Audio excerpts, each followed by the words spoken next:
कशिश जी, पूना से। यश महाराज जी। महाराज जी, आपके चरणों में दंडवत प्रणाम।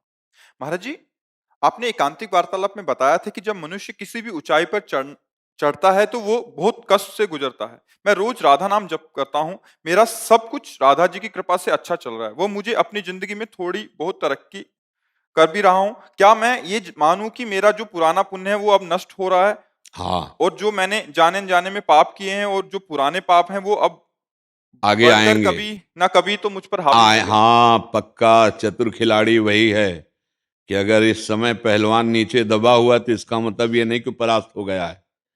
वो हिम्मत और अपनी साहस को बटोर कर एक बार मुझे पछाड़ेगा। उस दिन का इंतजार करने के लिए हमें दंड बैठक लगा के पहले से तैयारी करनी होगी।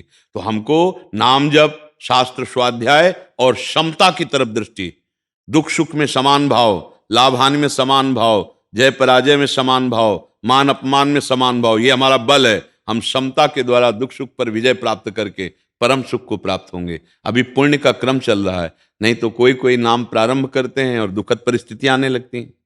तो क्या ये नाम का परिणाम है? नहीं। तो ऐसे ही नाम शुरू कर दिया, अब जो चाहो होता चला जा रहा है, तो क्या नाम का परिणाम है? नहीं। नाम का परिणाम त्रिगुणातीत होता है, मायातीत होता है, कालातीत होता है। नाम के परिणाम में भगवदानंद होता है, विषयानंद नहीं होता। विषयों की उन्नति ये तो पुण्यों से होती है। नाम माया पर विजय प्राप्त कराता है। नाम तीनों शरीरों से राग रहित करता है। नाम सच्चिदानंद भगवान को अधीन करके हृदय में प्रकाशित करता है। इस पर फूले नहीं, दुखावे तो भूले नहीं। दोनों बातें समझो। अनुकूलता, अरे ठीक है, कोई खास बात नहीं है। दिन है तो शाम आने वाली है, रात आने वाली है, रात है तो सुबह होने वाला है। इस पर कोई खास बात नहीं है। अनुकूलता प्रतिकूलता कोई खास बात है। हमारा इस समय चिंतन क्या चल रहा है? यदि हमारा कृष्णाकार चिंतन चल रहा है तो नाचने का मन करो कि अविनाशी का चिंतन हो रहा। अब हमारा बाल बांका भी नहीं हो सकता। अगर चिंतन नहीं हो रहा कि हमारे ऊपर तो बड़ी कृपा है, जो मैं चाहता हूं होता चला जा रहा है, तो कल आप उसी कृपा सिंधु को कोसेंगे। लिख लो कागज में। क्यों? क्योंकि ये अनुकूलता प्रतिकूलता को भगवान से नहीं जोड़ा जाता। ये कर्मों का परिणाम है। भगवान से जो हम जुड़े हैं वो अनुकूलता प्रतिकूलता में समता प्रदान करेंगे। सम।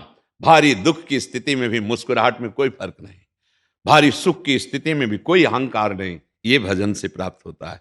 हाँ, बड़ी से बड़ी दुखद परिस्थिति नहीं, देखो इतने ऐसे ऐसे पापाचरण करने वाले सब सुख सुविधाएं।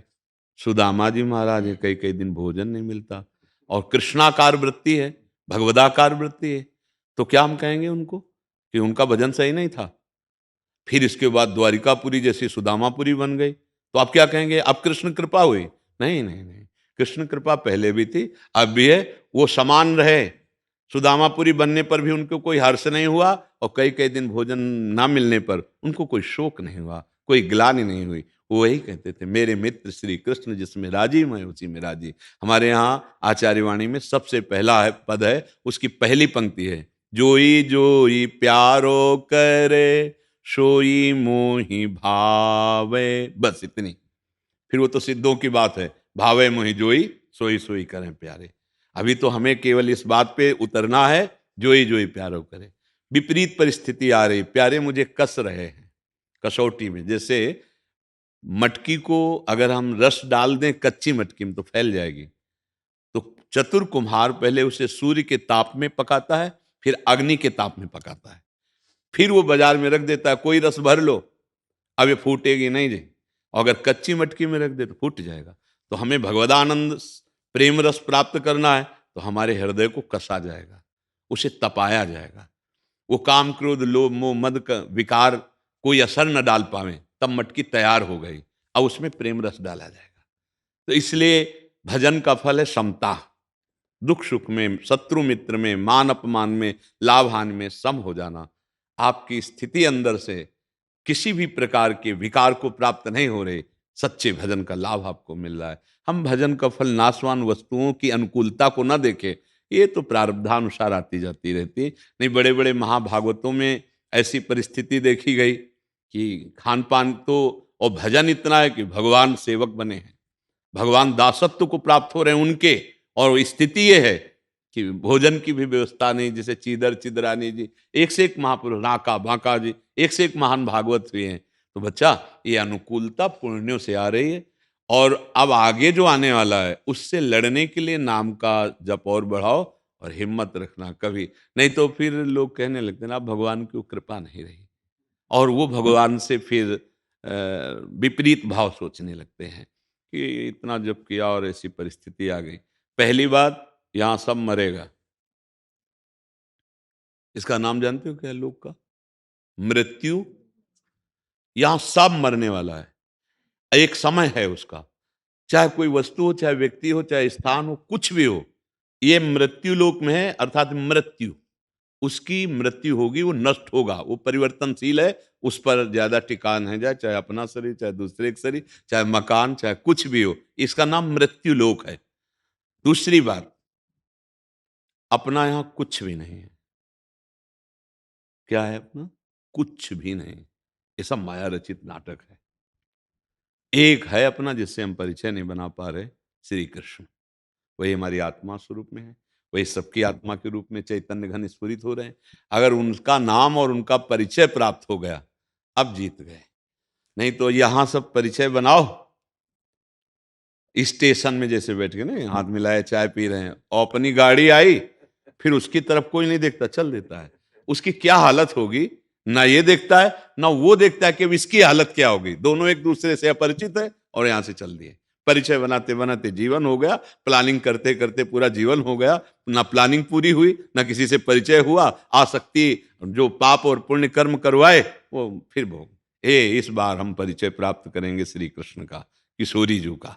राधा राधा राधा, कृष्ण कृष्ण कृष्ण, और जो कर्तव्य कर्म हैं वो भगवान को अर्पित करते हुए इस बार हम भगवत प्राप्ति करेंगे। हर बार सब देख लिया, इस बार प्रभु को देखेंगे। ऐसा हृदय में दृढ़ निश्चय करो और नाम जप करो तो आनंद आ जाएगा। ठीक है? हाँ, अनुकूलता को प्रभु की कृपा मत माने। नहीं, प्रतिकूलता में फिर प्रभु की कृपा कैसे मान पाओगे? फिर लगेगा भगवान नाराज हो गए हैं। और सच्ची मानो तो अनुकूलता में दया देखो और प्रतिकूलता में कृपा देखो। क्योंकि प्रतिकूलता हमने तो चाहा नहीं, वो दिए हैं तो कृपा करके दिए हैं, और अनुकूलता हमने चाहा है तो वो दया करके दिए हैं। अनुकूलता में दुलार देखो, प्रतिकूलता में कृपा देखो। दुलार से बढ़िया मीठी कृपा होती है। क्या हो? प्रतिकूलता में भगवान के सिवा और कोई याद नहीं आएगा, अगर भगत हो तो, क्योंकि कोई है नहीं दूसरा। अनुकूलता में फंसने का रुपया में फंस जाओगे, शरीरों में फंस जाओगे, मान में फंस जाओगे। प्रतिकूलता, इसमें तो फंसने का कोई डर ही नहीं है। इसमें तो सीधा रास्ता केवल एक होता है, हरि शरणम, प्रभु अब आपके सिवा कोई नहीं। जहां जहां विपत्ति और प्रतिकूलता आई, उन महाभागवतों के हृदय में प्रभु का प्यार और बढ़ा है, प्रभु के प्रति समर्पण और बढ़ा है।